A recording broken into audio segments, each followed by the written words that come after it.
factores. En el caso de, a ver, Diana, ¿a ti te había tocado los mecanismos bactericidas? Ok.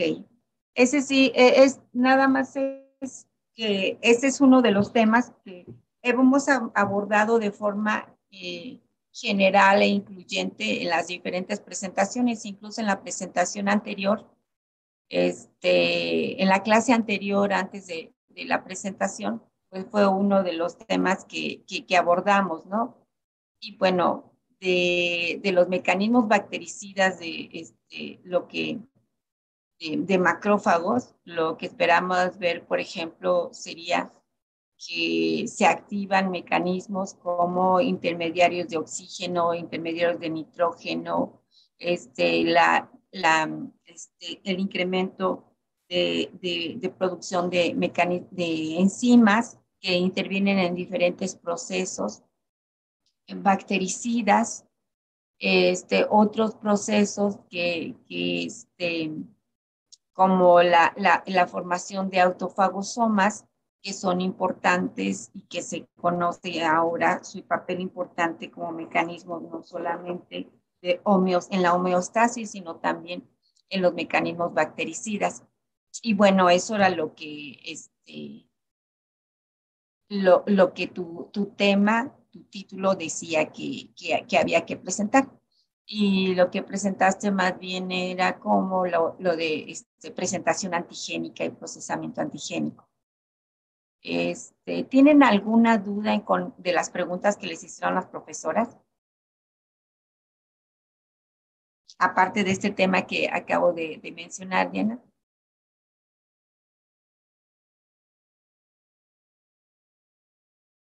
Casi no te escucho, perdón.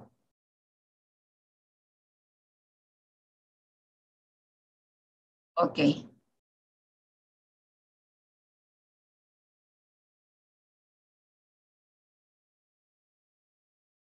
Ok, entonces la clase de hoy vamos a hablar sobre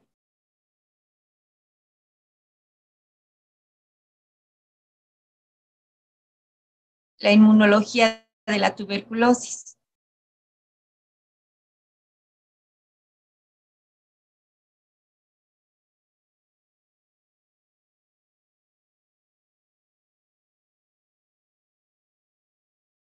Mm,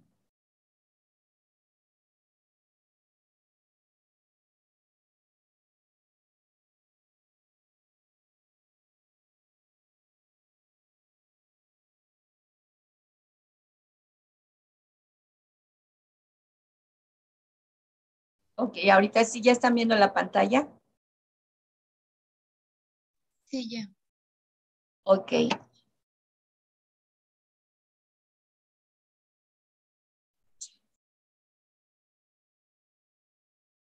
ok. ¿Alguno de ustedes sabe qué microorganismo causa la tuberculosis? Me parece que es Mycobacterium tuberculosis, ¿no? Exacta. Bueno, sí. Este, a la enfermedad causada por la bacteria Mycobacterium tuberculosis se le conoce como tuberculosis. En años recientes hemos visto que otras micobacterias es, son capaces de causar un cuadro clínico muy parecido a la tuberculosis, de tal forma que cuando son diagnosticadas se diagnostican como tuberculosis, más que como micobacteriosis. Y hay otros agentes que causan también la tuberculosis, incluso Mycobacterium bovis puede causar un cuadro muy parecido a la tuberculosis y entra dentro del diagnóstico de tuberculosis. Pero el principal agente causal de la tuberculosis es Mycobacterium tuberculosis. La Mycobacterium tuberculosis es un patógeno que se ha conocido a lo largo de la historia. Se sugiere que como organismo patógeno apareció en África y se dispersó a partir de la primera migración fuera de África hace más de 70,000 años. Al igual que otros patógenos importantes para el ser humano, Mycobacterium tuberculosis, hay antecedentes que Mycobacterium tuberculosis, como agente patógeno surgió en África. Y entonces, dado que los antecedentes sugieren que apareció hace muchísimos años y que salió de África hace 70,000 años, es una bacteria que ha migrado con el ser humano. ¿Qué estudios creen ustedes que permiten identificar que la aparición de Mycobacterium tuberculosis fue hace 70,000 años?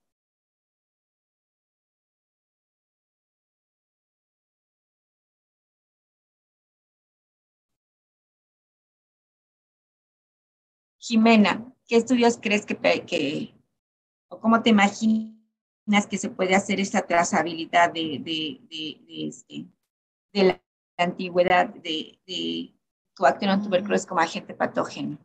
No sé, supongo que a través del estudio de los genes de la bacteria. Sí, ¿y cómo lo harías? Sí. No sé, supongo que sí hay algún como gen que se haya conservado. Uh-huh. Pero ¿y cómo lo harías hace tantos años? Pues no se estudiaban los genes.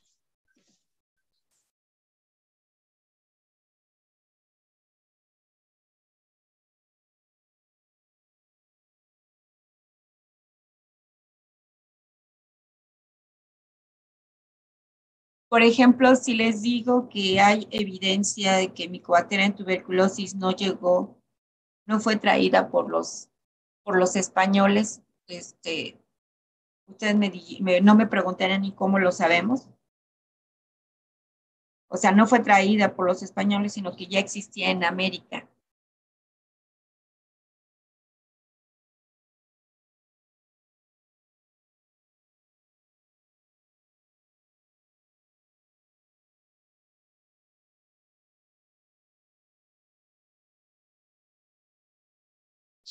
Diana,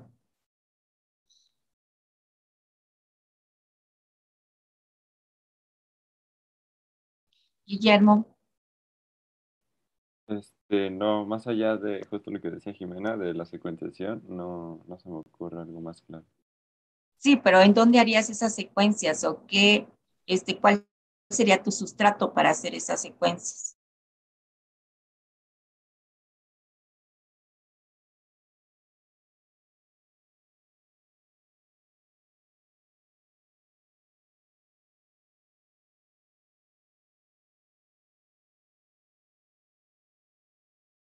De restos o de momias humanas se ha podido aislar Mycobacterium tuberculosis, y con trazabilidad de estudios desde qué época data esa momia, con estudios de carbono 14 y luego con estudios de genética molecular, pues se puede hacer una trazabilidad de, desde cuándo, de por qué, por ejemplo, se puede decir con tanta certeza de que, a diferencia de otros patógenos, Mycobacterium tuberculosis ya existía en América antes de la llegada de los españoles. Y, por ejemplo, antecedentes de momias egipcias han demostrado la larga, vamos a decirle, convivencia en relación patogénica de Mycobacterium tuberculosis con el hombre. En cuanto a respuesta inmune, Mycobacterium tuberculosis es un patógeno altamente inmunogénico y parece haber evolucionado para preservar su antigenicidad. Ustedes como biólogos, díganme, biológicamente, ¿por qué un microorganismo mantendría genes que le permiten ser reconocido por por su huésped.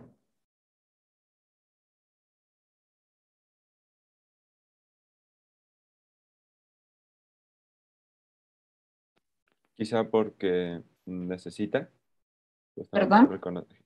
Quizá porque justamente necesita ser reconocido.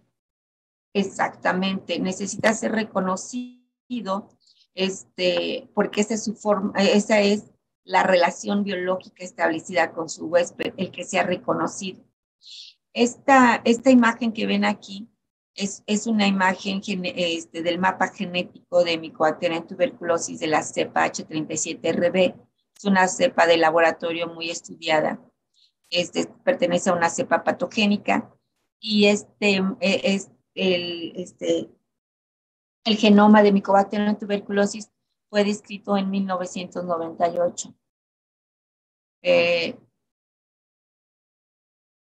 Y de ahí sabemos su alta antigenicidad por la cantidad de genes y que son reconocidos por el sistema inmune. Y para el microorganismo Mycobacterium tuberculosis es importante mantener la antigenicidad para el mantenimiento de una respuesta inmune robusta que contribuye al daño tisular, el cual es necesario para la transmisión y terminación del ciclo de vida del patógeno. O sea que, finalmente, ¿cuál es la vía de transmisión de Mycobacterium tuberculosis?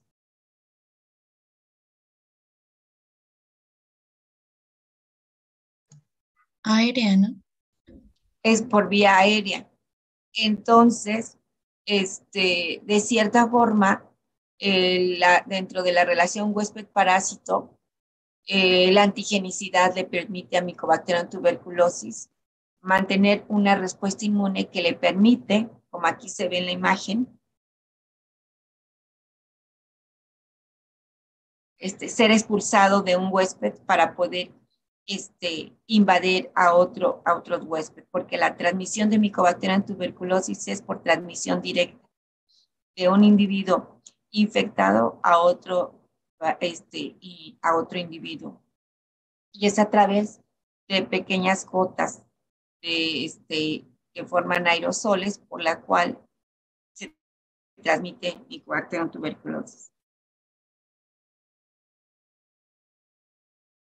Entonces, finalmente, si hablamos de que Mycobacterium tuberculosis es un patógeno que desde hace muchos años ha sido el ser humano o el hombre su hospedero. Esto ha permitido, recuerdan que en la clase pasada o antepasada hablábamos también de que finalmente el sistema inmune también tiene un proceso de entrenamiento a través del reconocimiento de patógenos o moléculas que son inmunológicamente reconocibles. Y, y esto ha permitido una relación en la que con la presión biológica que implica el que Mycobacterium tuberculosis infecte al ser humano, esta presión en la bacteria ha conducido a la modificación y expresión de genes importantes en el mantenimiento de su patogenicidad, sobre todo de su patogenicidad. ¿Por qué? Porque a través de este entrenamiento o presión biológica, Mycobacterium tuberculosis en el Mycobacterium tuberculosis se han modificado diferentes mecanismos que le permiten antagonizar los mecanismos de la respuesta inmune. Mycobacterium tuberculosis estimula tanto la respuesta celular como la respuesta humoral. Pero esta respuesta celular y esta respuesta humoral pueden ser protectoras o patogénicas. Como vimos en una imagen anterior, o sea, finalmente Mycobacterium tuberculosis con todo su repertorio antigénico, induce una respuesta inmunológica robusta, pero esta respuesta inmunológica robusta puede ser protectora, pero a la vez puede ser patogénica. Y se dice que incluso en casos de tuberculosis avanzada, el daño producido al tejido del pulmón, porque la forma clínica más frecuente de la tuberculosis es la tuberculosis pulmonar, pues que el daño en estos individuos es más bien causada por la respuesta inmunológica exacerbada que conduce al daño tisular y no solamente por la infección causada por Mycobacterium tuberculosis, o más bien como una consecuencia de la infección que se induce esta respuesta inmunológica robusta. Entender la respuesta inmune hacia Mycobacterium tuberculosis ha sido un gran reto científico. Uno de los retos importantes importantes y que de ahí nace una serie de estudios y de análisis es Mycobacterium tuberculosis es un microorganismo intracelular, es decir, requiere estar dentro de la célula y la célula en la que infecta o a la que infecta es a los macrófagos. Si bien los macrófagos, como ya lo vimos, tienen diferentes mecanismos bactericidas importantes y que se activan a través de diferentes señales como citocinas y que estos activan a su vez la inducción de estos mecanismos bactericidas, pues aunque el macrófago tiene toda esta herramienta para destruir a la bacteria, es a la vez el nicho donde Mycobacterium tuberculosis va a sobrevivir. Y es precisamente una interrogante interesante el que su nicho sea precisamente la célula encargada de su destrucción. Les he comentado que hay una presión biológica que ha inducido que Mycobacterium tuberculosis exprese diferentes mecanismos que le permiten evadir la respuesta inmune. Y si bien hablé y comenté de que es importante una respuesta inmune para la transmisión de un individuo a otro, también como todo buen patógeno, también el éxito de un buen patógeno es no causar, por ejemplo, la muerte de todos sus huéspedes, sino que Mycobacterium tuberculosis ha evolucionado a que finalmente, una vez que se transmite de individuo a otro individuo, el sistema inmunológico es capaz de controlar la replicación de la bacteria y se dice que de los individuos que se infectan, solamente un 5 al 10% de estos individuos que se infectan desarrollará tuberculosis en los siguientes 2 años posteriores a la infección y que en la mayoría de los individuos esta infección se quedará como una infección latente. Es una infección donde el sistema inmunológico es capaz de controlar el crecimiento de Mycobacterium tuberculosis, pero no es capaz de llevar a una esterilización, es decir, a una eliminación total. Y en estos individuos, es un alto porcentaje de la población que se infecta, la infección se queda como tuberculosis latente, está ahí, pero no hay sintomatología, no hay evidencia clínica de la infección. En otros individuos, en el 5%, la infección progresa dentro de los 2 años y tenemos el caso de tuberculosis.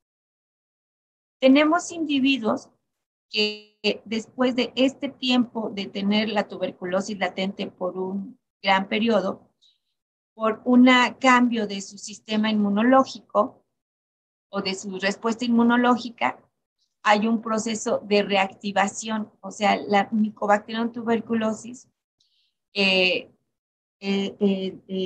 biológicamente despierta de su letargo y el sistema inmunológico ya no es capaz de contener esta infección y hay una reactivación a lo que llamamos reactivación de la tuberculosis. Esto se presenta cuando ciertos mecanismos inmunológicos son debilitados y pueden ser debilitados por varias causas. Una causa, por ejemplo, es diabetes, otra causa es cáncer, otra es infección con el virus de la inmunodeficiencia humana, eh, la administración de fármacos inmunosupresores. Entonces, estas diferentes características que afectan la respuesta inmunológica permiten que estos individuos que de inicio tenían una infección latente puedan ser susceptibles de tener una tuberculosis reactiva. Decía yo que en este caso de la tuberculosis latente, los individuos no tienen sintomatología, no hay evidencias de la infección y cuando hablamos de que hay la presencia de una tuberculosis latente, este diagnóstico o esta definición de tuberculosis latente está con base a pruebas y resultados inmunológicos. Uno de ellos es el uso de la prueba de la tuberculina, que es la aplicación de un extracto proteico de Mycobacterium tuberculosis en el antebrazo, en el cual se aplica de forma intradérmica y después de 48 horas se observa una reacción de hipersensibilidad tardía, que quiere decir tardía porque no aparece inmediatamente. Les dije, aparece de 48 a 72 horas y esta reacción de hipersensibilidad se forma un eritema, se ve una inflamación en la zona de aplicación de PPD y a esta evidencia inmunológica, podemos con ese resultado positivo, una de las pruebas usadas desde hace muchos años. De forma más reciente, para hacer el diagnóstico de tuberculosis latente, existen otras pruebas que también son inmunológicas. Y lo que se utiliza para este diagnóstico inmunológico de la tuberculosis latente es proteínas purificadas de Mycobacterium tuberculosis, como es SAT6, CFP10, pero la más usada es la proteína SAT6. Esta proteína se utiliza para estimular células de un individuo donde se presume que ha tenido contacto con Mycobacterium tuberculosis. Se toma una muestra de sangre, se estimula in vitro con el antígeno STAT6 de Mycobacterium tuberculosis y después de un periodo corto, como 16 horas de estimulación, se determina la producción de interferón gamma. Si hay producción de interferón gamma medible por una técnica, incluso hay técnicas comerciales como una técnica que se llama quantiferón.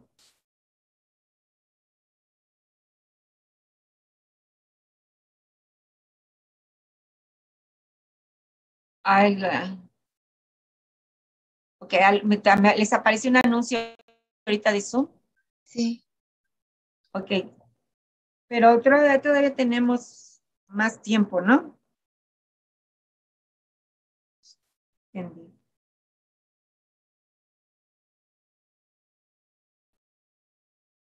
A ver, bueno, vamos a continuar. Ahorita veo, espero que no se corte. Les decía que entonces la forma como tenemos para hacer el diagnóstico de tuberculosis es a través de pruebas inmunológicas.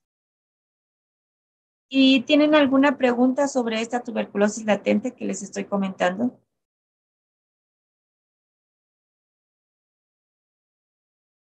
De momento no.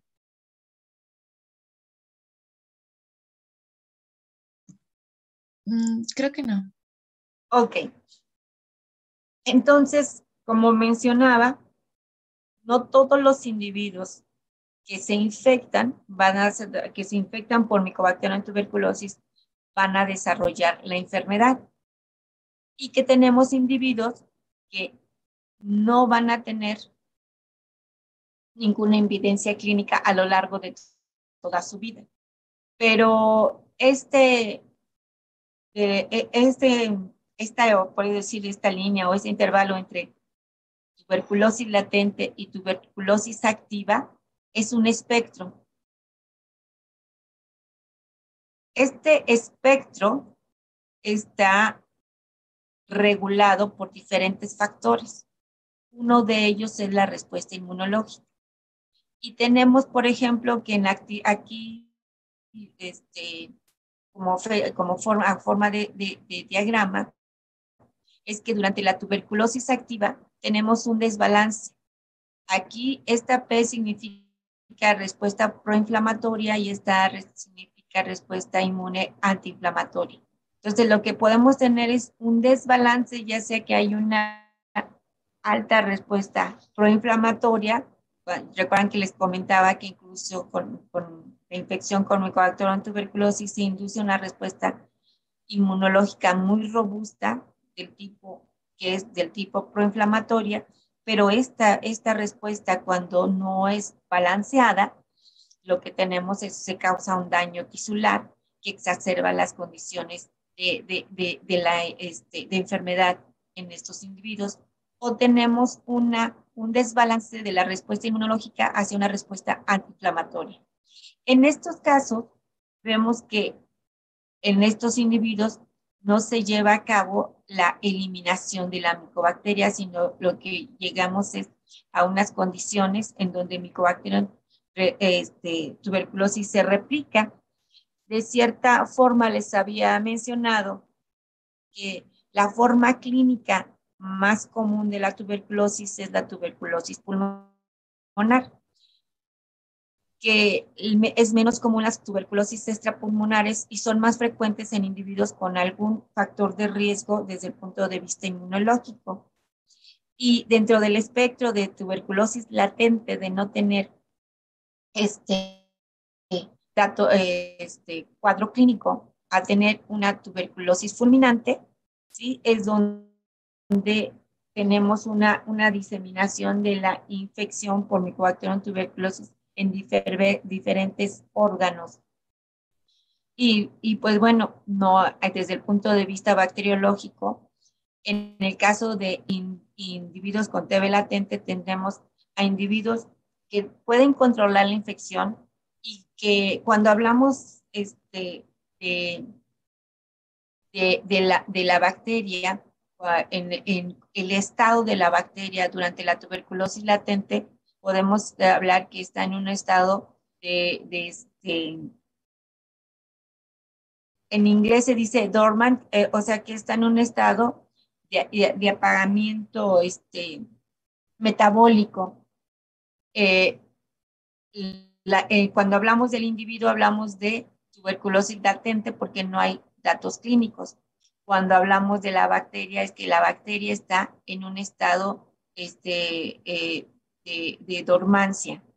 En este estado de dormancia, la actividad metabólica está disminuida al máximo.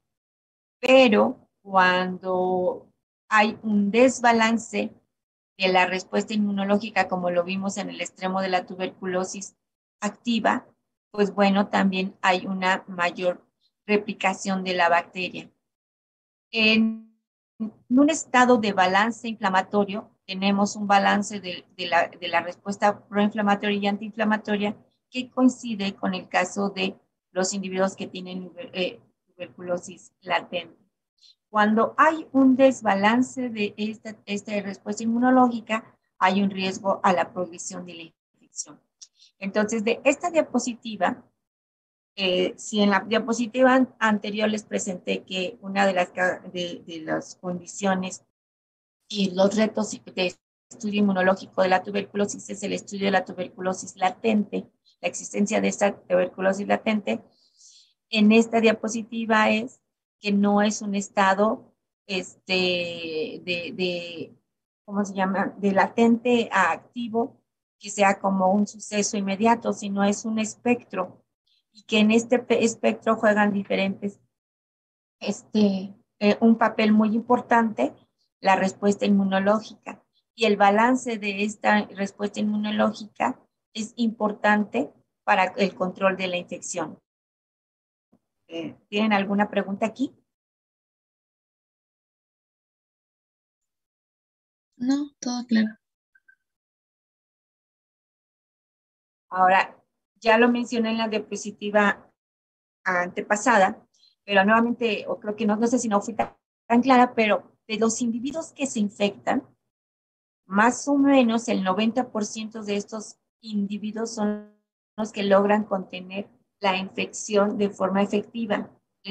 Es que de los individuos que se infectan, aproximadamente el 90% de ellos tendrá tuberculosis latente. Pero a lo largo de su vida quizás nunca va a presentar la tuberculosis, a menos que se presentara una condición de riesgo que desbalance la respuesta inmunológica, como las condiciones que les acaba de mencionar, la presencia de cáncer, tratamientos inmunosupresores, la infección con el virus de VIH, la existencia de enfermedades como diabetes. Entonces, en estas condiciones, los individuos se quedan con tuberculosis latente, la cual no se puede diagnosticar por condiciones clínicas y su diagnóstico es a través de pruebas inmunológicas. Entonces, la persona está infectada, como se demuestra por la reactividad de las células T antígeno específico hacia las proteínas micobacterianas, pero es completamente asintomático.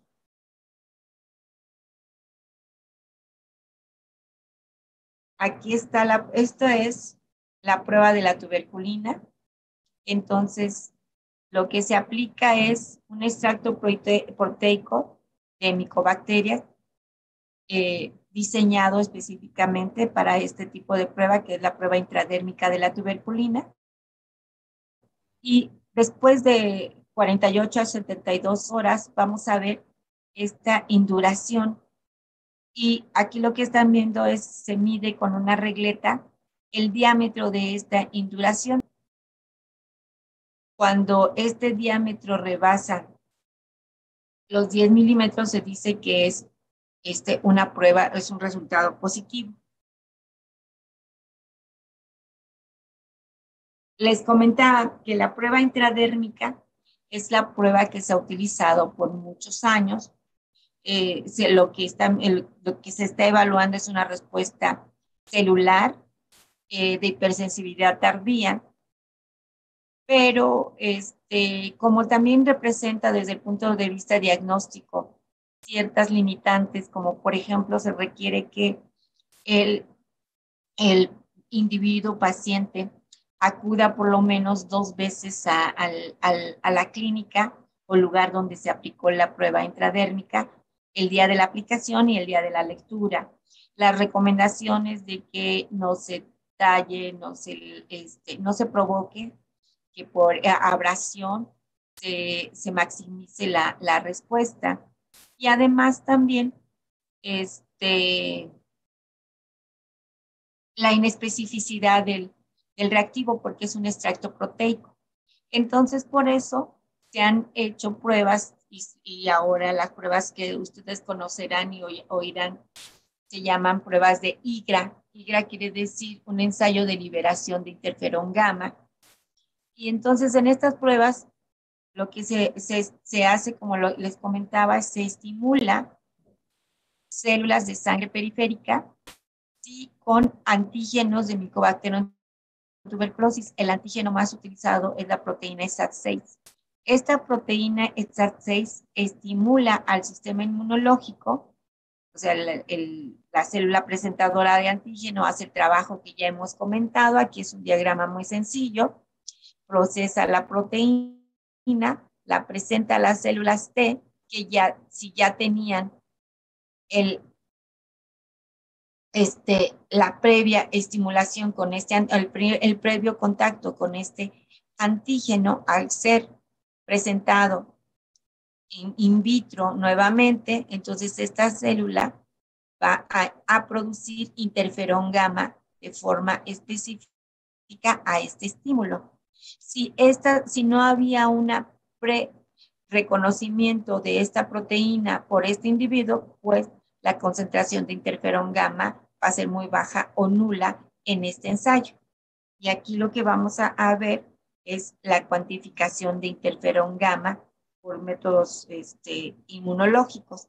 Entonces, la definición o el diagnóstico de tuberculosis latente se realiza a través de métodos inmunológicos, porque la cantidad de bacteria que hay en estos individuos o el estado metabólico de esta bacteria no permite que se haga un estudio bacteriológico, como en el caso de los individuos con tuberculosis activa, donde las pruebas de oro son las pruebas de identificación de la bacteria, que se puede hacer a través de, se toma una expectoración del individuo, se hace el cultivo de la bacteria y se puede determinar que la presencia de la bacteria.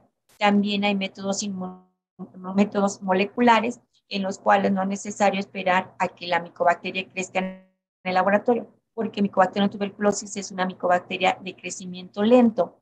Entonces se utilizan métodos como la técnica de PCR para hacer el diagnóstico molecular, pero lo que estamos identificando con estos métodos en los individuos con tuberculosis sintomatológica o tuberculosis activa, se está identificando genes de la bacteria o a la bacteria, mientras que en la tuberculosis latente, como les digo, no es posible hacer este diagnóstico a través de la identificación o de la bacteria o de genes de la bacteria, se hace a través de métodos inmunológicos y es, por ejemplo, la determinación de interferón gamma, es de que se produce de forma específica tras la estimulación con antígenos proteicos de Mycobacterium tuberculosis o como se hacía tradicionalmente con la técnica de la tuberculina, la cual es una respuesta, una evaluación de tipo celular, se mide una respuesta de hipersensibilidad tardía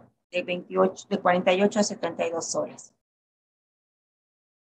Ahora, ¿y por qué les mencionaba que la tuberculosis latente es un reto científico en el campo de la tuberculosis?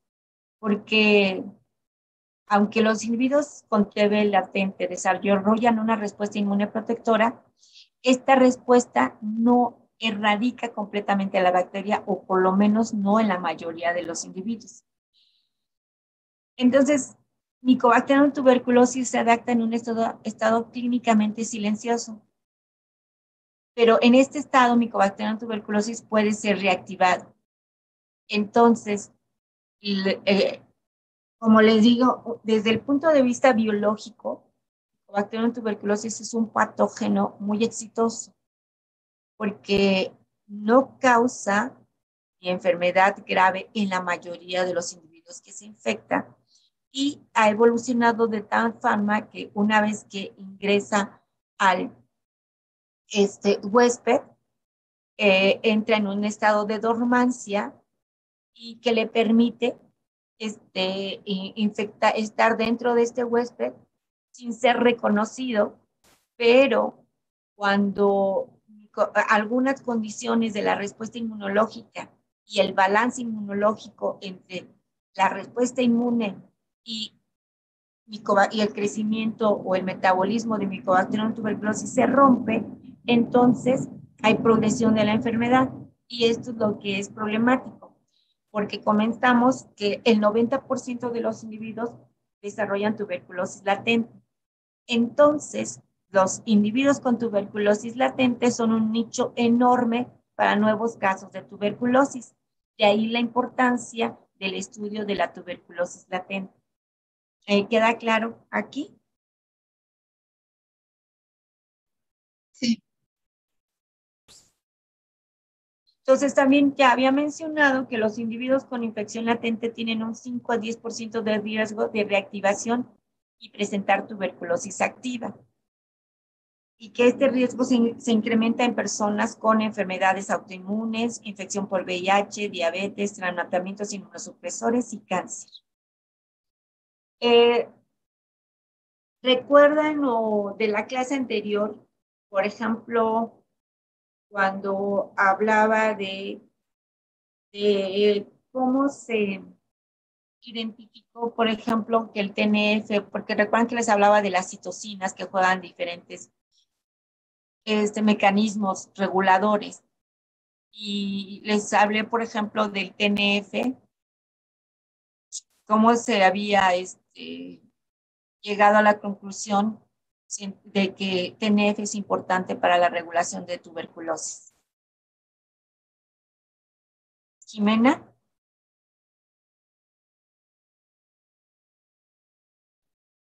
Sí. Sí, ¿cómo es? ¿Recuerdas? Mm,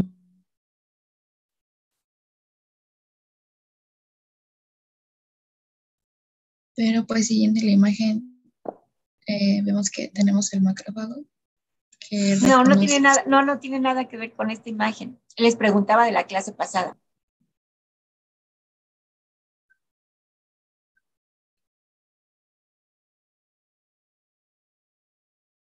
No en este momento y no con esta imagen. Les preguntaba acerca del TNF y el TNF no lo tenemos en esta imagen.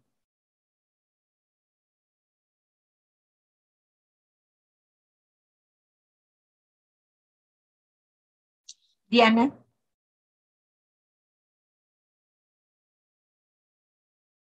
Ok, Guillermo, no, ¿tú no tienes una pista? Es que no entiendo muy bien la pregunta. ¿Es qué hace o ¿Cómo se logró identificar que el TNF juega un papel importante en el control de la tuberculosis? no tan específico? No, tampoco que tengo una idea muy clara. Esa es la pregunta porque en la clase, creo que tú no asististe a esa clase. Aquí estoy hablando de que, por ejemplo, los individuos se puede incrementar el riesgo en personas con enfermedades autoinmunes o personas que están recibiendo tratamientos inmunosupresores. Y en la clase anterior les comentaba, por ejemplo, el papel importante de las citocinas, que se ha descubierto que las citocinas, aparte de ser importantes en la modulación de la respuesta inmune, y precisamente porque son importantes en la modulación de la respuesta inmune, se ha visto, por ejemplo, su papel, por ejemplo, en enfermedades de cáncer y en tuberculosis. Por ejemplo, los individuos que tienen enfermedades autoinmunes, sobre de tipo reumatológicas, se da para disminuir y donde estos individuos tienen un proceso inflamatorio exacerbado. En estos individuos con este proceso exacerbado, eh, siendo el TNF una citocina que exacerba esta inflamación, se han dado tratamientos inmunosupresores, que es anti-TNF, es anticuerpos anti-TNF. En estos individuos, pues este tratamiento pues mejora sus condiciones en cuanto a la enfermedad autoinmune. Pero en estos individuos, precisamente cuando se empezó a administrar este tipo de fármacos con actividad anti-TNF, se observó que estos individuos desarrollaban tuberculosis, es decir, el TNF jugaba un papel importante en la modulación de la respuesta inmunológica que podría tener el control de la tuberculosis en estado asintomático y como estado de latencia. Pero cuando estos individuos reciben un tratamiento a este inmunosupresor, se exacerba. Entonces, o sea, se rompe este balance y se exacerba el crecimiento bacteriano. ¿Esto quedó claro? Entonces el TNF es lo que nos presentaba unas diapositivas antes del desequilibrio entre la respuesta proinflamatoria Perdón que y así no la... te escucho, Guillermo. ¿Me puedes hablar un poco más Ay, fuerte? ¿ya me escucha mejor? Ya te escucho mejor. Le preguntaba que si entonces el TNF era lo que nos pasaba en unas diapositivas anteriores sobre el balance entre la respuesta proinflamatoria y la antiinflamatoria. No, no era específicamente, pero está ahí porque Bueno, pero está siendo involucrado, una, ¿no? sí, está Ah, ok. involucrado, exactamente. Sí, y tiene que ver con eso. Se rompe, me voy a ir varias diapositivas, no es bueno hacer eso, pero aquí no. Entonces, aquí tenemos un balance en estado de latencia. Hay un balance entre una respuesta proinflamatoria y antiinflamatoria. Cuando se da un tratamiento respuesta proinflamatoria, se rompe ese balance y el balance se da hacia una respuesta antiinflamatoria. En este caso, lo que pareciera que en los individuos, como les mencioné, con enfermedades autoinmunes que reciben un tratamiento anti-TNF, hay un desbalance de esta respuesta, se va hacia este tipo de respuesta, y entonces la bacteria que estaba en estado de dormancia, con este equilibrio inmunológico, ahora se presenta la tuberculosis activa. Esto es lo que pasa en al menos, y así en algunos individuos, y así es como se logró entender el papel importante del TNF en el control de la tuberculosis latente, y más específicamente en el control del granuloma, del cual ni les he hablado todavía. Entonces, y ahora este diagrama, porque también en la clase pasada les decía que las citocinas, cuando hablábamos de citocinas, porque en la clase pasada hablábamos sobre los mecanismos mediadores de la respuesta inmune adaptativa y antes de la respuesta inmune innata. Y bueno, veíamos que las citocinas juegan un papel muy importante. Y, por ejemplo, hay individuos que tienen afectado este sistema o el eje de producción de citocinas. Y estos individuos con que los tienen afectado alguno de estos mecanismos son más susceptibles al desarrollo de tuberculosis. Ejemplo, hemos hablado Mycobacterium, este es Mycobacterium tuberculosis, que puede ser reconocido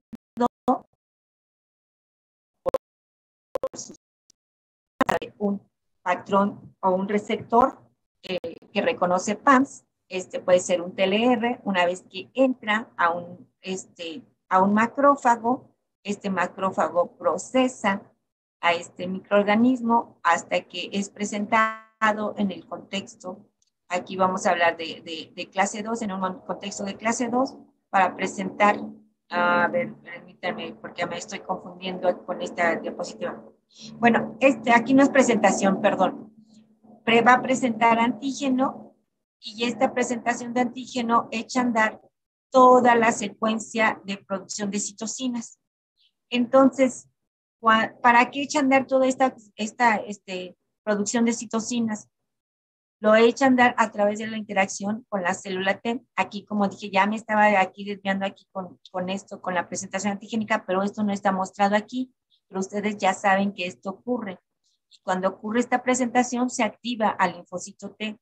Cuando se activa el linfocito T, se activan diferentes señales intracelulares con la consecuente producción de interferón gamma. El interferón gamma es una citocina que tiene diferentes mecanismos de acción en los macrófagos, pero para que este interferón gamma tenga los efectos biológicos en el macrófago, que es activación de mecanismos bactericidas, es necesario que sea reconocido por un receptor, que es el receptor de interferón gamma. Pero existen individuos que tienen, por ejemplo, una afección en el receptor de interferón gamma. Entonces, al tener la afección del receptor de interferón gamma, ¿qué creen que pasa?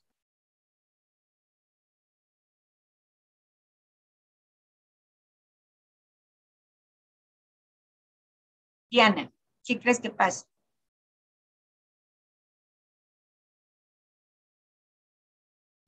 ¿Puedes hablar un poco más fuerte también?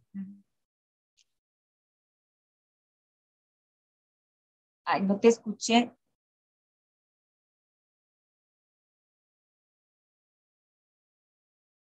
Bueno, ¿y cómo debería funcionar?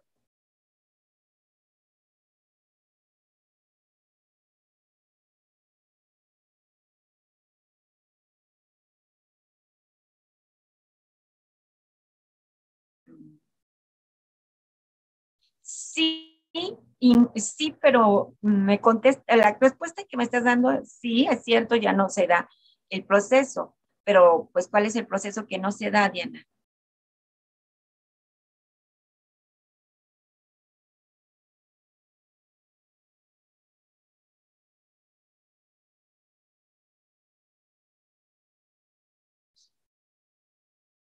El linfocito T produce interferón gamma, el cual es necesario para activar mecanismos bactericidas en el macrófago. Si este receptor está alterado, tiene una modificación genética y no es capaz de reconocer interferón gamma, entonces no se llevan a cabo todos los mecanismos bactericidas y pues bueno, no se puede eliminar a la bacteria y este macrófago no es activado. Ahora bien, el macrófago, una vez que reconoce antígenos, como en este caso micobacterianos, también se activan diferentes señales intracelulares a través de TLR, como también lo mencioné y lo vimos en la clase anterior, porque hay activación a través de diferentes señales, como MIR88, y que vimos que esto se traduce a nivel de núcleo y que se producen citocinas. Y el macrófago produce, de las citocinas que produce interleucina 12. Esta interleucina 12 también es necesaria para para que en el linfocito T se lleve también a mayor síntesis de interferón gamma.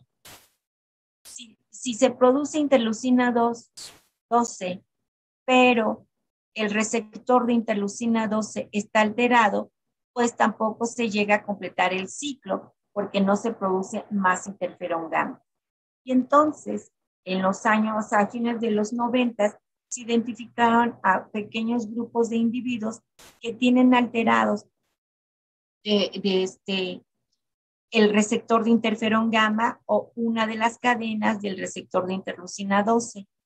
Y como finalmente tanto interleucina 12 como interleucina 23 forman parte de la misma familia e incluso una de las cadenas de su receptor la comparte y si está alterada esta cadena, pues bueno, en estos individuos también se puede presentar esta deficiencia o incapacidad para controlar infecciones de tipo intracelular. Estos pacientes tienen una alteración genética y son susceptibles. La frecuencia de estos individuos es baja, pero existe desde el punto de vista biológico. Y en modelos en ratón se ha estudiado que si se bloquean el receptor a la producción de interferón gamma, estos ratoncitos son más susceptibles de desarrollar tuberculosis. Y así es como se ha visto el papel, por ejemplo, que juegan las citocinas en el control de la infección con tuberculosis. ¿Alguna duda aquí?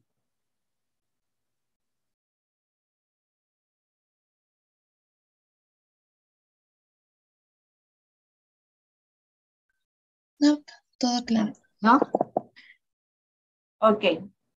Entonces, hace un momento cuando hablé del TNF, les decía que con tratamientos anti-TNF se pudo identificar la importancia del TNF, sobre todo en modelos experimentales, en la conformación y la estabilidad de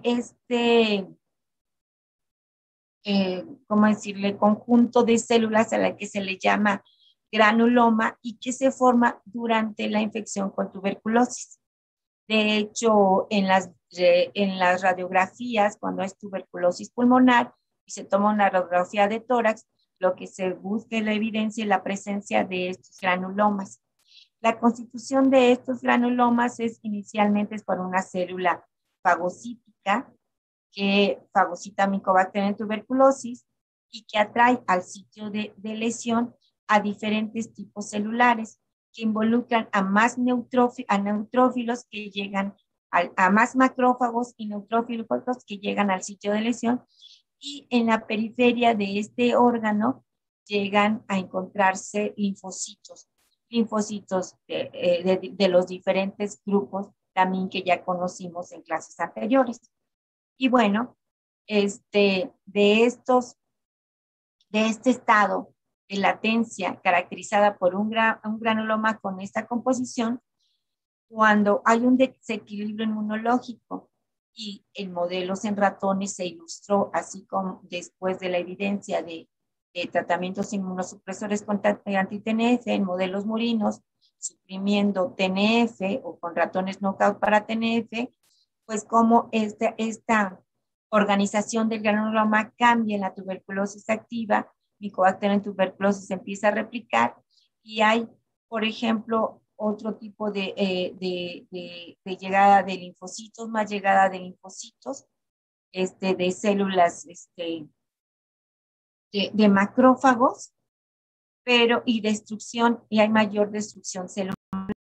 Entonces cambia la estructura de este granuloma, demostrando por mucho tiempo, estudiamos y fue un dogma que el granuloma es un organismo que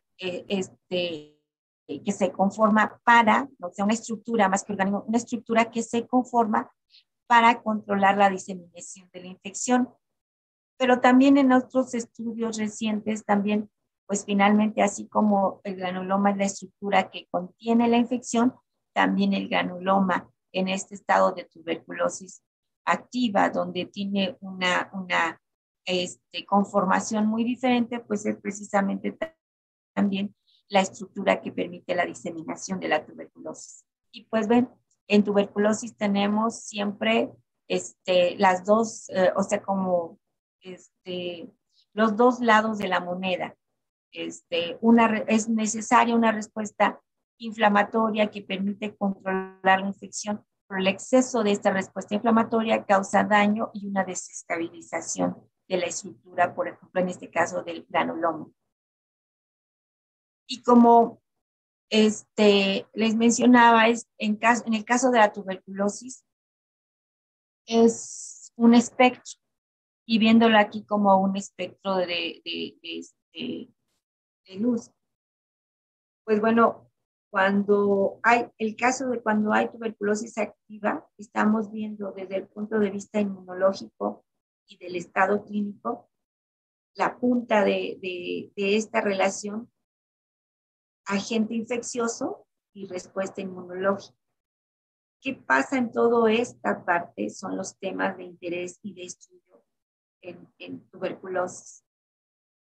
Porque como estoy mencionando, Mycobacterium tuberculosis es el agente patógeno que ha acompañado al ser humano en la historia del ser humano, pues por mucho, por más tiempo. Entonces hay una estrategia biológica de este microorganismo para en cierto estado estar en una fase de dormancia, que significa metabolismo biológico a la mínima expresión, que permite evadir la respuesta inmune, estando precisamente en el nicho, su nicho celular es uno de los actores principales para desencadenar la respuesta inmunológica. Precisamente este es un mecanismo de evasión de Mycobacterium tuberculosis de la respuesta inmunológica. Entonces, ¿tienen aquí alguna pregunta?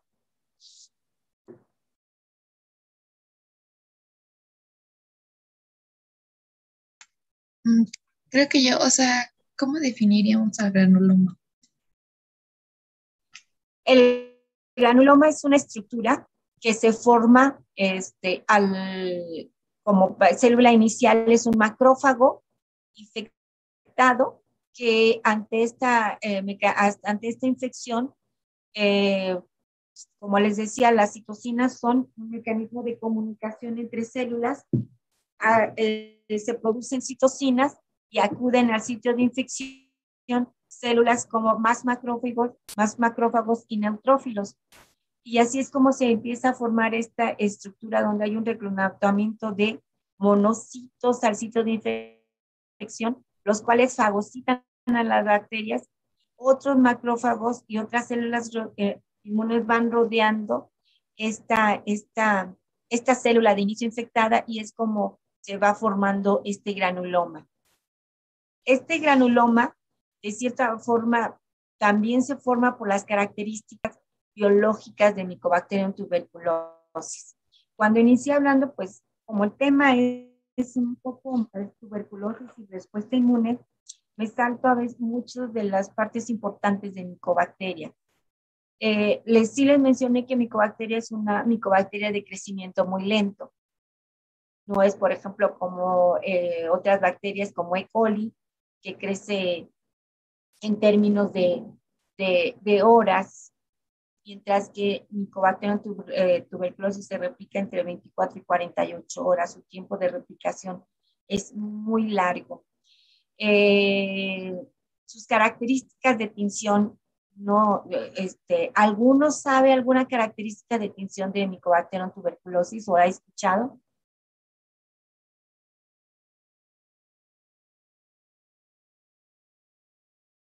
Cuando digo características de tinción es porque en los laboratorios bacteriológicos, que son los que inicialmente se dedican a hacer el diagnóstico de tuberculosis, pues primero la muestra como la vía de entrada es la vía aérea de Mycobacterium tuberculosis. Si es la vía de entrada, la vía aérea, el órgano y la forma clínica más común es la tuberculosis pulmonar. Entonces, cuál creen que es la muestra biológica que se requiere para hacer un diagnóstico bacteriológico de tuberculosis? Jimena.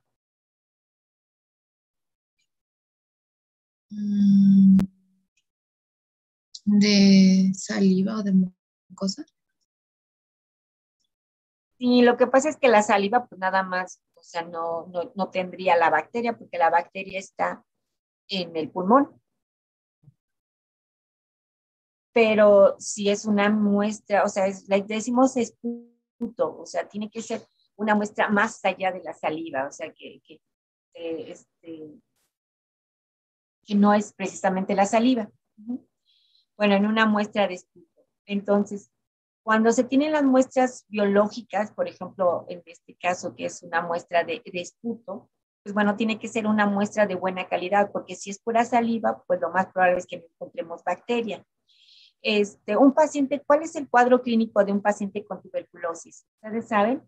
Voy llegando para darte respuesta al granuloma, pero creo que ya te voy dando con respuesta del granuloma, ¿verdad? Pero a ver, ¿cuál es el cuadro clínico de un paciente con tuberculosis?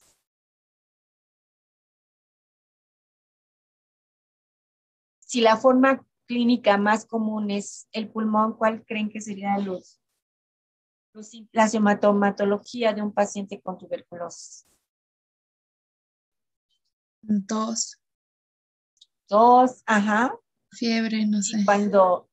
Y sí, precisamente, la fiebre, ¿por qué? Porque hay una gran respuesta celular, este, con daño, de tejido, este, bueno, inicialmente los pacientes con tuberculosis pues presentan tos y hay expectoración, y en esta expectoración, pues bueno, recuerdan una de las primeras imágenes que les decía que Mycobacterium tuberculosis evolutivamente ha mantenido su antigenicidad, porque esto le permite tener una respuesta, producir una respuesta inmunológica robusta que le permite también cerrar el círculo de transmisión, ¿no?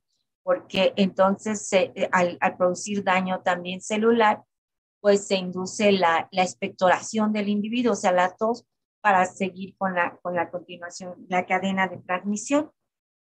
Entonces, para hacer el diagnóstico de tuberculosis se utiliza una muestra biológica que es expectoración, que es el esputo, y este esputo, pues le digo que tiene que ser de buena calidad, porque si solamente saliva y sale negativo, no tiene tuberculosis, ¿no? O si vamos a hacer el diagnóstico por el método bacteriológico y por tinción. Bueno, una característica que tiene Mycobacterium tuberculosis es que Mycobacterium tuberculosis tiene una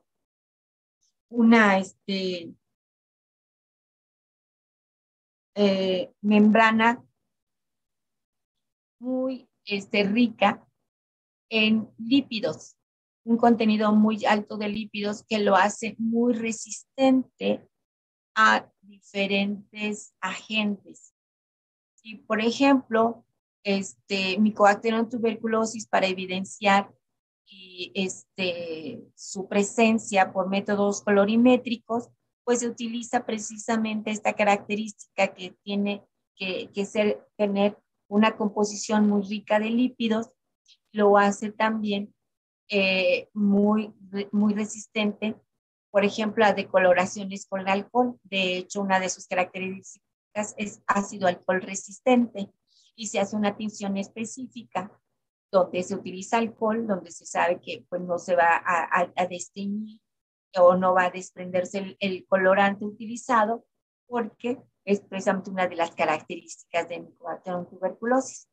Entonces, y esta característica de tener alto contenido de lípidos es una característica importante porque Mycobacterium tuberculosis es fagocitado por un macrófago y este fagosoma, que es lo que se forma al ser ingerido Mycobacterium tuberculosis por este macrófago, tiene una composición diferente a los fagosomas que se forman con la fagocitosis de otros microorganismos, precisamente por esta característica lipídica. Y esta característica lipídica de esta micobacteria es lo que origina a que se forme también esta estructura llamada granuloma por este contenido específico.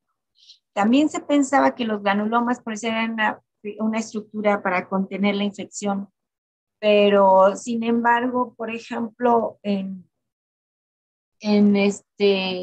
estudios in vitro con modelos animales, aquí es con el pez cebra, han visto que en estas larvas de este pez, que el granuloma sirve como un mecanismo para de diseminación de la bacteria, como aquí se ve, es con una tinción fluorescente. Y pues bueno, esta es la estructura que se forma en este tipo de infección con Mycobacterium tuberculosis y que se pone a evidenciar mediante una radiografía. En individuos con tuberculosis activa, pues bueno, no solamente es un granuloma, lo que se va observando es el daño en el tejido pulmonar. En los individuos con tuberculosis latente, en algunos es posible visualizar un pequeño granuloma, que en un momento se le llamaba granuloma de Wong. Pero no todos los individuos con TB latente es posible observar esta pequeña lesión a nivel de radiografía. Se dice que Mycobacterium tuberculosis dirige la formación del granuloma a través de su región de diferenciación RD1, y que está donde se codifica la proteína SAT6. Les he hablado de esta proteína SAT6. Esta proteína SAT6 es la misma también que se utiliza para las respuestas de liberación de interferón gamma como método diagnóstico para la tuberculosis latente.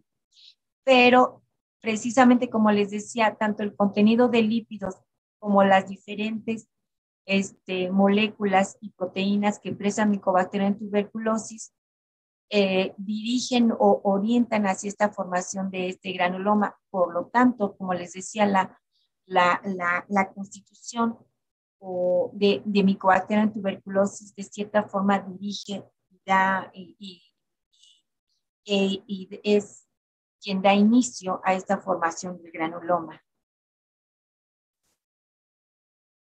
Y bueno, como también mencionaba, los modelos en animales han permitido que podamos ir entendiendo los diferentes mecanismos inmunológicos involucrados en el control o en la patogenicidad de la tuberculosis. Y bueno, uno de los modelos animales que más se ha utilizado es el modelo en ratón. El modelo en ratón es un modelo para el estudio de la tuberculosis, aunque es el más utilizado, que se ha obtenido mucha información, tiene una pequeña limitante que no tiene en el ratón, no se forma el granuloma de la misma forma que en el humano, y siendo una estructura muy importante en la patogenicidad, Entonces, de entrada, como modelo, pues les digo, sí hemos aprendido demasiado a través de este modelo, pero es un modelo con ciertas limitantes. Hay otros modelos que se pueden utilizar, como el modelo en cobayo, que sí tenemos la estructura del granuloma, pero hay muchas limitantes con otros modelos, como el del cobayo, como el de conejo. ¿Cuál creen que sean las limitantes de estos dos modelos que les hablo, de cobayo, por ejemplo, y de conejo? Aunque biológicamente podrían ser por la estructura del granuloma de los mejores modelos que del ratón.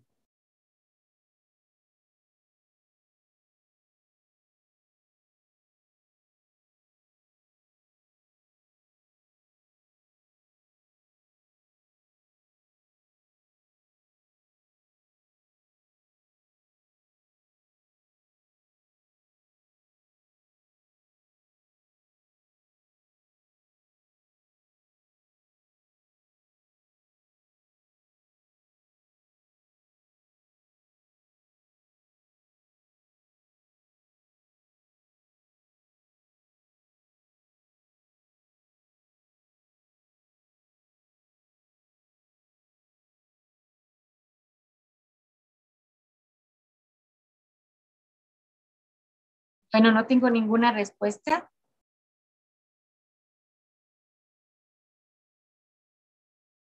A ver, Guillermo, ¿por qué crees que estos modelos no son tan utilizados? La verdad no se me ocurre una muy buena. De la cobaya, por ejemplo, no sabía mucho, más que se utilizaba porque, según recuerdo, tiene una hipersensibilidad a la infección por Mycobacterium, pero no sé muy bien de cuáles podrían ser sus limitantes. Pues la limitante sería pues, porque casi todos los modelos de estudio utilizan modelos de ratón o de rata, ¿no?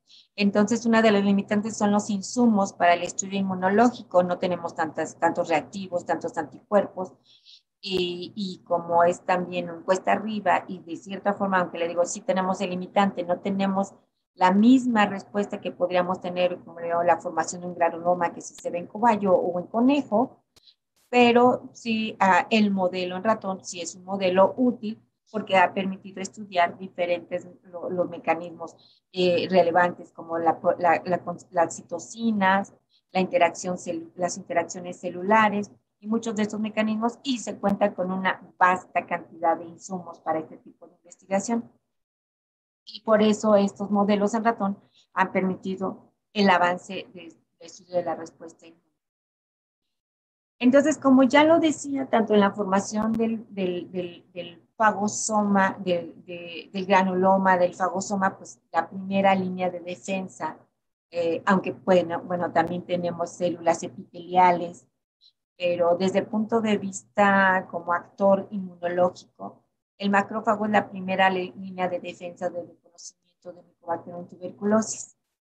Y pues bueno, va a fagocitar, el macrófago va a fagocitar a Mycobacterium tuberculosis y para la fagocitosis echa mano de receptores como los receptores del complemento, el receptor 3, 1 y 4, receptores de manosa, la molécula CD14, receptores scavenger, proteínas surfactantes como la proteína A, y, por ejemplo, dado la cantidad este, de lípidos que están presentes en la constitución de Mycobacterium tuberculosis, pues también incluso moléculas como colesterol juegan un papel importante en la fagocitosis de esta bacteria. Ahora, como también dijimos, además de que el macrófago juega un papel importante en la fagocitosis, pues también juega un papel importante en la presentación de antígenos para inducir una respuesta inmune celular y también en la participación de moléculas coestimulatorias. Así tenemos que Mycobacterium tuberculosis es reconocido a través de receptores como tipo Toll-like receptors, tanto TLR2 como TLR4. van a reconocer van a reconocer proteínas como lipoarabinomanana, que está presente en Mycobacterium tuberculosis, y que este reconocimiento va a activar diferentes señales intracelulares, como lo vimos la clase pasada, cuando vimos los toll-like receptor, los diferentes tipos de receptor, de toll-like receptor, sus diferentes ligandos, y que vimos nuevamente, recuerden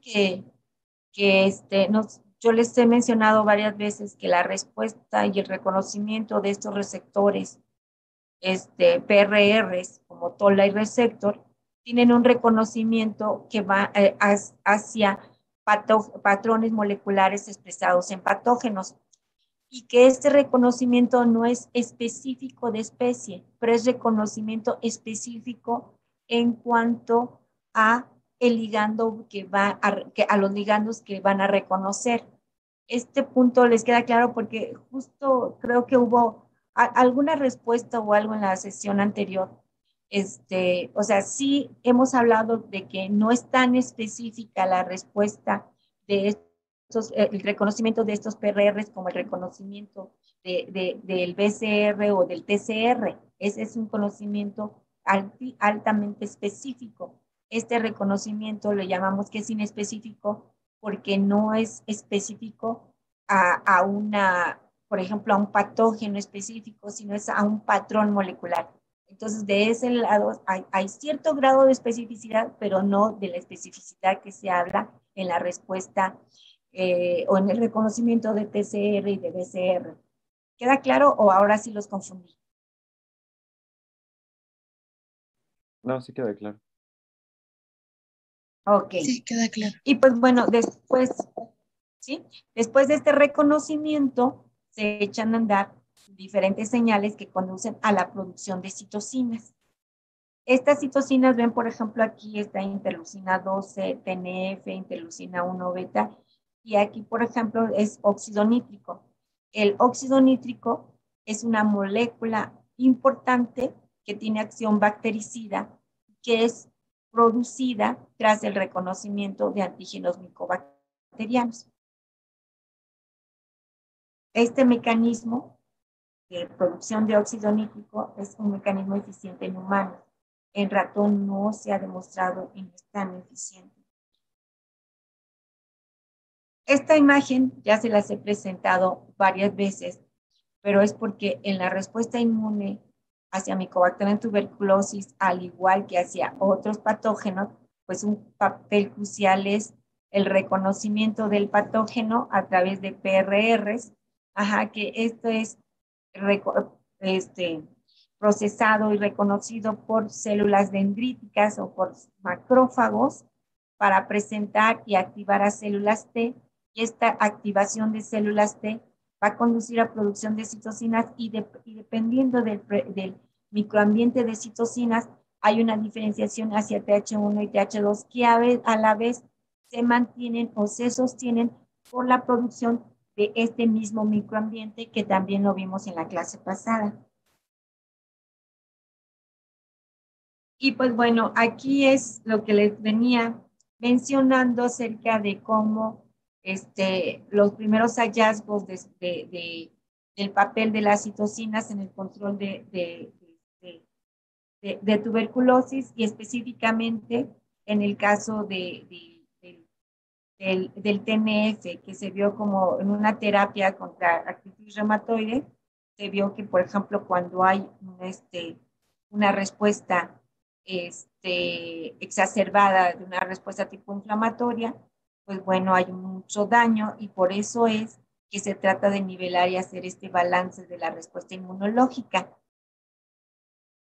Y que se vio, pues que bueno, cuando hay un tratamiento TNF, pues lo que vemos es mayor daño en modelos animales, hay un mayor daño celular, y entonces por eso es importante considerar y optimizar las terapias anti-TNF. Por ejemplo, esto implicó una idea de que, por ejemplo, estos tratamientos que de suyo son muy efectivos para el tratamiento de enfermedades autoinmunes, pues bueno, finalmente antes de aplicar este tratamiento se tendría que hacer una prueba de determinación de interferón gamma para diagnóstico de tuberculosis latente.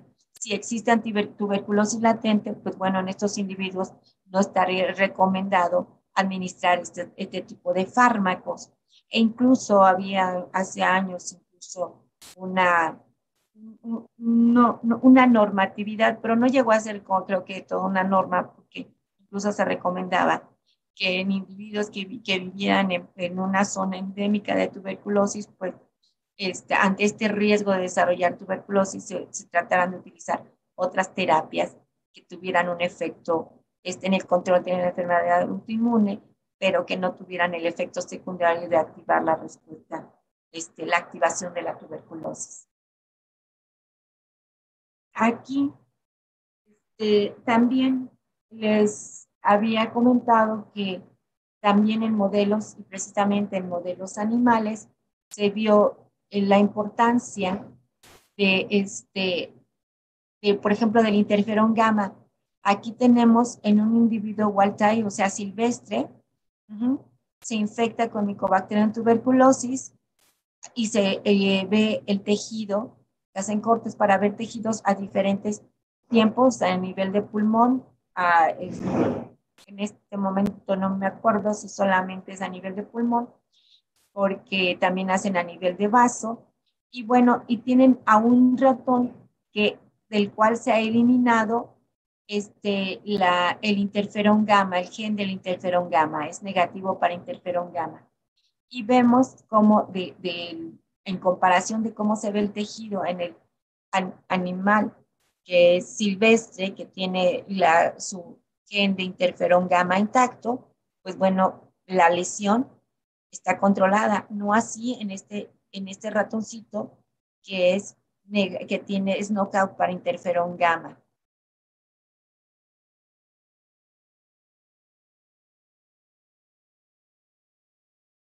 Es la proteína, la enzima importante en la síntesis de óxido nítrico. También después de 30 días, vean cómo se ve el modelo del ratón silvestre y cómo se ve el tejido en el ratón que es knockout para la enzima NOX2 importante, que es una enzima inducible, de acción inducible, importante en la producción de óxido nítrico. Y vemos, pues finalmente, pues que a estos ratoncitos tienen un mayor daño en su tejido. Y vemos aquí también es con la producción de citocinas, como esta producción de interleucina 1 beta, por ejemplo, cómo se incrementa en los ratones que son knockouts para interferón gamma y en los ratones que son knockout para los dos, que la enzima inducible del óxido nítrico. Vemos que en los ratoncitos que son el circulito aquí es los ratones silvestres. Es una gráfica del número de bacterias aisladas de los tejidos de estos ratones infectados, de un ratón silvestre en los círculos y de un ratón knockout para interferón gamma. Y vean cómo al término de 17 días hay una diferencia significativa en el número de bacterias que crecen en el tejido de un individuo knockout para interferón gamma. Es decir, la ausencia de interferón gamma limita su capacidad para contener el crecimiento o la replicación de micobacterias. La expresión de RAC2 se utiliza como control y vemos aquí que la diferencia también con la expresión de NOX2, les digo, una enzima inducible importante en la síntesis de óxido nítrico, y como el ratón silvestre para NOX2 ¿sí? es capaz de contener mejor o aislar un menor número de bacterias que en los ratones knockouts para NOS2. Y que también esto impacta en la concentración de citocinas importantes en la regulación de la inflamación. Este tipo de estudios nos ha permitido entender el papel, por ejemplo, del interferón gamma o del óxido nítrico en el control de la infección por Mycobacterium tuberculosis. Y así como se hace este estudio demostrativo de cómo se hacen diferentes estudios para la evaluación inmunológica de la respuesta inmune hacia los diferentes riesgos biológicos, en este caso el riesgo biológico de Mycobacterium tuberculosis. Este es el circuito que ya les había comentado. Estamos a 10 minutos de terminar y aunque hoy fue un problema que tiene que ver con Cisco, que no pudimos establecer la reunión como siempre, pues tengo que terminar, pero no sin antes comentarles, a ver, la próxima sesión, a ver, me quedo aquí y tenemos un montón de cosas pendientes. A ver,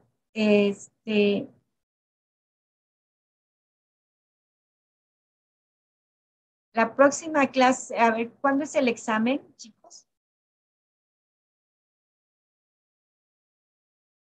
Creo que es el 3 de enero. ¿Perdón? El 3 de enero. La próxima semana ya no tenemos clase, ¿verdad? No, ya no. Ok. En esta semana, y si no, por favor, ahí sí mándenme un recuerdo. Les voy a mandar las instrucciones de cómo será el examen del 3 de enero, ¿sí? Vale. Okay. Y después de esa clase tenemos una clase de bioseguridad. Esto es con miras a que el próximo semestre por fin ya podamos tener alumnos en el laboratorio. ¿No les entusiasma esa idea? Sí, la verdad, sí.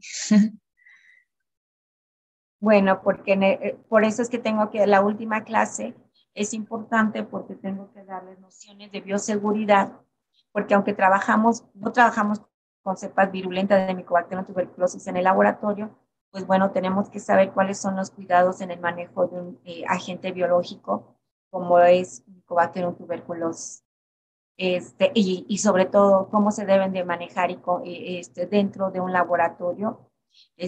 Nosotros con prácticas, nosotros llamamos BCL2, o sea, prácticas de bioseguridad, y aunque no son para un microorganismo virulento, como si trabajáramos con cepas virulentas de Mycobacterium tuberculosis, necesitaríamos trabajar en un laboratorio de bioseguridad nivel 3, pero en este momento no lo tenemos y no es el entrenamiento que les queremos dar, porque como te llevaría todo un semestre darles un curso de bioseguridad, capacitarlos para que pudieran entrar a trabajar con este tipo de microorganismos, pero sí los vamos a capacitar para que puedan trabajar y desempeñar y hacer muchas pruebas inmunológicas dentro del laboratorio con medidas de seguridad biológicas mínimas para el manejo de muestras biológicas humanas como son sangre, sobre todo sangre, que es la muestra que más vamos a utilizar en el laboratorio. Y pues bueno, nos vemos, les mando las indicaciones del examen y nos vemos el próximo año. Les deseo que tengan unas fiestas con mucha paz, alegría y con mucha energía para vernos para la conclusión de este semestre el 3 de enero. Nos Muchas vemos. gracias. Gracias. Felices fiestas. Gracias.